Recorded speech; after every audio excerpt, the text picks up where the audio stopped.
Salut YouTube, aujourd'hui une nouvelle vidéo sur Genshin Impact en espérant que la vidéo va vous plaire parce que ça fait longtemps que j'ai pas sorti de vidéo, très longtemps même si je puis me permettre. Ça fait plus de 3 mois. Je vais vous expliquer pourquoi je n'ai pas sorti, pourquoi j'avais délaissé un petit peu le jeu. Et délaissé c'est un bien grand mot parce que comme vous pouvez le voir j'ai Citlali actuellement, donc perso actuel en bannière, comme on peut le voir elle est là. Euh, avec Mavrika Moka que j'ai pas pull, mais on verra ça, je vais vous expliquer. Donc ça va être une petite vidéo parce que ça fait longtemps pour vous expliquer un petit peu pourquoi j'avais délaissé un petit peu le jeu et pourquoi je faisais plus spécialement de contenu et aussi de ce que j'aimerais pour l'année 2025 sur le jeu. J'espère que ça va vous plaire.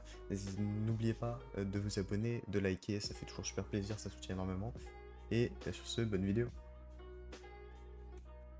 Alors du coup aujourd'hui je voudrais vous parler aussi du fait que j'ai arrêté un petit peu YouTube. J'avais commencé un petit peu des vidéos Genshin. J'en avais sorti quelques-unes pendant 2 mois, ouais, 2 mois et demi. Et ça fait 3 mois que j'ai pas sorti de vidéo. En fait pour l'histoire, après la sortie de la 5.1 j'avais fait j'avais invoqué Xilonen et j'avais pull pour Xilonen qui est là actuellement, qui est monté stuff que j'utilise très régulièrement, perso trop fort. Et je voulais sortir une vidéo de test Xilonen, et en fait c'était la période où je jouais quasiment plus au jeu, je faisais juste mes quotidiennes. Je me connectais, je faisais mes quotidiennes, je faisais même pas les quêtes principales, mais je faisais quasi plus d'explos, plus rien. Et même les abysses, je les faisais rapidement comme ça, et je jouais quasiment plus. Et du coup, en fait, je voulais pas me forcer à jouer à Genshin pour faire une vidéo YouTube. Du coup, il me semble que j'ai pas tourné la vidéo de Xilonen, et du coup, j'en ferai peut-être une à part sur mon avis sur Xilonen. Mais du coup, oui, j'ai arrêté à ce moment-là à peu près. Et j'ai arrêté vaguement, parce que j'ai pull, comme là je peux vous le montrer, j'ai pull du coup Xilonen, Citlali, Naida dans la box, donc j'ai pull quand même du perso. J'ai eu Shaska par chance, je voulais pas Shaska, je voulais Auron, j'ai fait 2 multis, j'ai eu Shaska. Zongli, je l'ai eu à 42 pity, donc plutôt cool, petit Zongli aussi en plus. Et voilà, sinon au niveau des armes, j'ai pull Naida et son arme. C'est les seuls persos que la seule arme que j'ai pull récemment. Et du coup, j'avais plus spécialement envie de jouer au jeu. Donc je me forçais pas, je jouais de temps en temps, je faisais mes petites quêtes quotidiennes. Et là récemment j'ai repris par la hype récente de l'annonce de la 5.3. J'ai commencé à reprendre le jeu. Je refais de l'explo, j'en joue bien, je fais mes quêtes. Je suis en train de faire mes escapades et tout, donc je suis content de rejouer au jeu. Même si aujourd'hui on va pouvoir parler un petit peu de ce que j'aimerais pour le jeu. Euh, du coup, on va commencer par l'endgame, pour moi qui est un sujet très très important, parce que comme on peut le voir actuellement, on n'a que le théâtre, les abysses et des petits mots de musique par-ci par-là qui sont sortis qui sont pour moi peu intéressants, puisqu'on peut pas utiliser les personnages, donc c'est marrant, mais c'est pas un mode où on peut utiliser vraiment le contenu du jeu, donc j'y vois pas trop grand intérêt. Au niveau du théâtre, c'est un mode qui est très bien, mais il faudrait, je pense, le pousser. Parce que c'est assez limité et c'est pas très fun pour le moment. Mais je pense que s'il l'améliore, ça peut devenir vraiment le meilleur mode endgame du jeu. Parce qu'il faut utiliser sa box, c'est trop bien. Il faut utiliser plein de persos selon les éléments, c'est trop bien pensé. Mais je trouve que le mode est pas assez exploité. Ça, c'est dommage. Et pareil pour les abysses, je trouve que c'est trop redondant. On a toujours la même chose. En plus, en ce moment, c'est très limité. C'est que du contenu où on doit utiliser certaines teams, certains persos. Là, en ce moment, c'est des personnages là, pour faire certains boss. On utilise des teams, on utilise des éléments où vraiment c'est obligé, sinon tu peux pas les faire. Et ça, je trouve ça trop chiant. Il y avait le loup alpha géo, du coup, t'es obligé d'utiliser un géo. En fait, c'est trop chiant, on peut pas utiliser nos persos. Et je sais pas, je trouve que c'est pas trop bien. S'ils font ça, c'est pas ce qu'il y a de mieux, où il faudrait faire ça sur un étage 15 par exemple, limité sur l'étage 15, et du coup l'étage 12, ils font des boss par étage 13, étage 14, il faudrait rajouter des étages. Je sais pas comment ils pourraient faire pour rendre ça un petit peu plus attractif, un peu plus attrayant, mais il y a moyen de faire des choses vraiment sympas. Et je pense qu'il faudra un nouveau mode endgame. Moi, j'aime bien un mode où il faut combattre des gros boss, un peu à l'Elden Ring, où on n'a pas de temps, mais il faut éliminer le boss pour gagner les primogèmes. Et en mode ultra hardcore, les boss deviennent de plus en plus durs. Ils nous mettent 5-6 boss comme ça, toutes les 2 semaines ou tous les mois. en mode endgame, et je pense que ce serait vraiment bien, hein.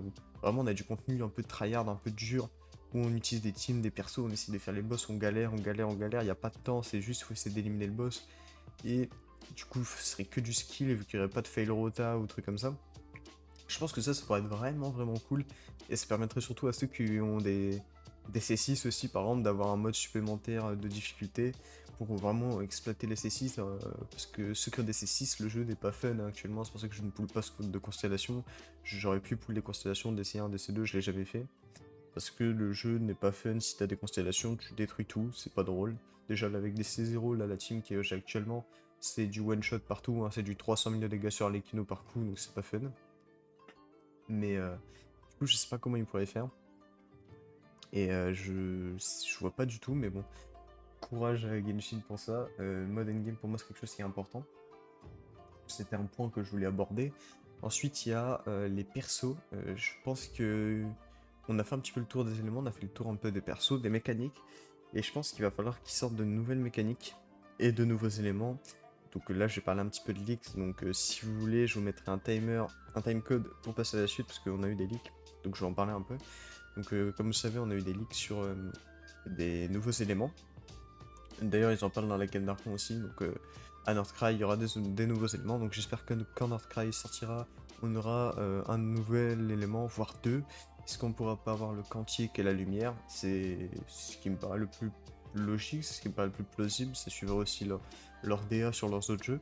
Et ce serait vraiment cool. On a des leaks du coup de Skirk, on a des leaks de Skirk Cryo, mais est-ce que Skirk serait pas là pour introduire avant Northcry l'élément quantique? Ce qui lui irait mieux le quantique, je trouve, je sais pas. Pour moi, c'est ce qui me paraîtrait le plus logique. Après, est-ce qu'ils vont faire ça ou est-ce qu'ils vont vraiment lui mettre Cryo? J'en sais rien. D'après les leaks, c'est Cryo, ce serait dommage. Est-ce qu'au moins il aura un nouveau gameplay? Je sais pas. Mais nouvel élément, nouvelle mécanique de jeu, pour moi, c'est trop important actuellement. On a besoin de nouveaux contenus, de nouveaux gameplay. Et au niveau des persos, les personnes d'Atlan actuellement qui arrivent, je suis pas trop hype. Mis à part Skirk que je veux absolument. Et c'est ce que je veux aussi aborder parce que si on parle de persos, là dans les persos que j'aimerais encore, il y a Rio Tesli et il y a Miko. Et par contre, une fois que j'ai ces deux persos, j'ai- à part peut-être une petite Navia, une petite Mavuka plus tard, j'aurais plus grand intérêt à pool. Donc s'ils sortent des nouveaux persos, pas ouf comme là, qu'il y a Mizuki qui arrive, et Yansan ne m'intéresse pas, et bah je ne poolerai tout simplement pas. Donc c'est un petit peu dommage vu que c'est l'essence même du jeu de pool les personnages pour les jouer après, mais bon, ça j'y peux rien. Donc on verra, mais j'espère qu'ils sortiront du coup de nouveaux éléments, nouveaux gameplay, de nouveaux personnages stylés. C'est quelque chose qui me paraît important pour l'année.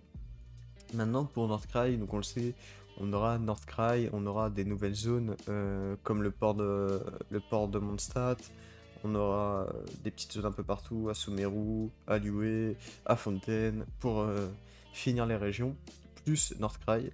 Donc Northcry, en espérant que ce soit une région en, en soi, j'aime bien vraiment d'après les X qu'ils proposent par rapport à Snezaya. Pas mettre Snezaya tout de suite. Vraiment finir les régions, c'est bien. Northcry, le passage, bon, du coup, il y aura sûrement Colombina d'Otore.